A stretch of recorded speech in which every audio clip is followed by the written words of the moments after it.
You know how it goes. A company brags about how they helped client X achieve Y results in Z months. And despite these success stories, buyers barely skim through these case studies, roll their eyes, or completely even ignore them. Why? Because most case studies aren't written for decision makers. They're like internal reports.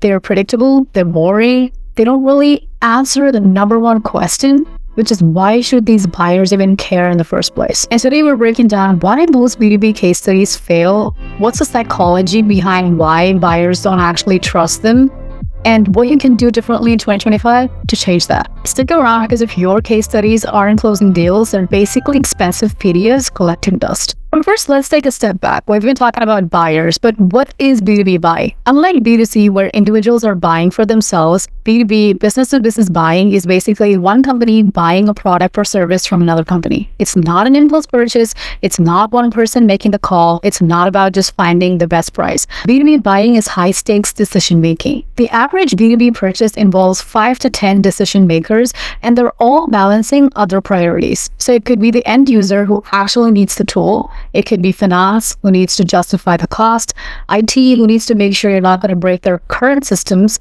and of course, security, procurement, who wants the best deal, and executives who need to know how this aligns with their long-term vision. And the biggest thing, most deals are not lost to competitors.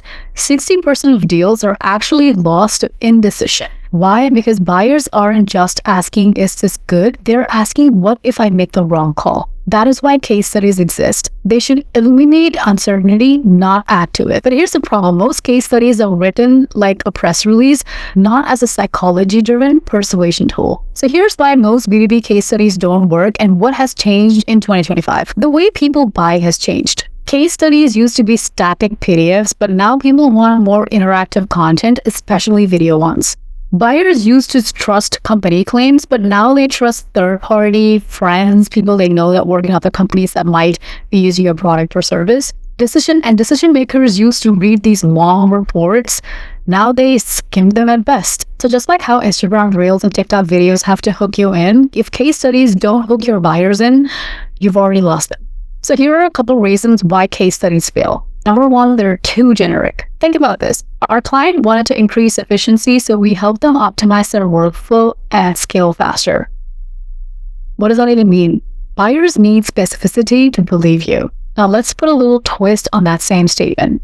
Before switching, Company X's finance team wasted 20 hours a week manually reconciling invoices. After that number dropped to 2 hours. So stop being too generic, start becoming very specific. Number two, they ignore the real risk. B2B buyers don't just fear bad purchases, they fear getting blamed for those purchases. So if your case study is only talking about the rewards, it's basically missing half the story. How is this one for you? Company X hesitated to switch because they worried about disrupting their workflow, but after a 30-day trial, they saw 43% time savings with zero downtime.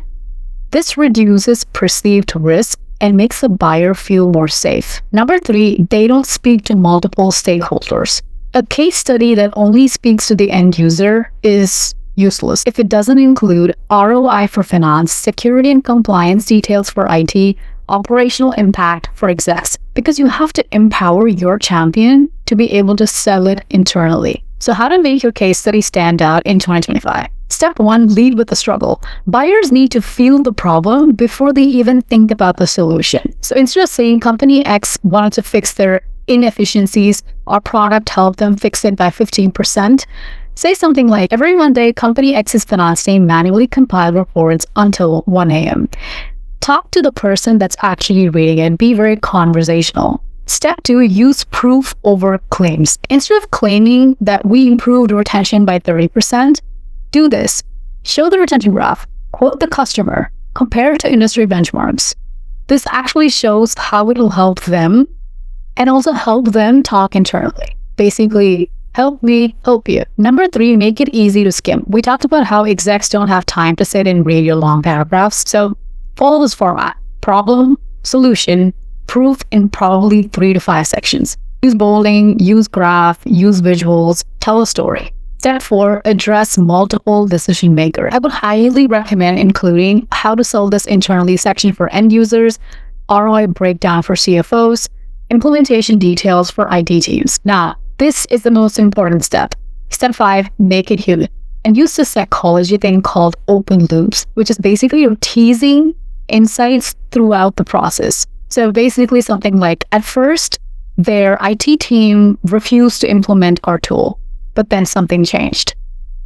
This opens a loop in their brain. Now the reader has to keep going. Step 7, reframe the narrative. Instead of saying company X improved efficiency by 30%, try saying something like company X stopped doing this and started doing this, and their efficiency went up by 30%.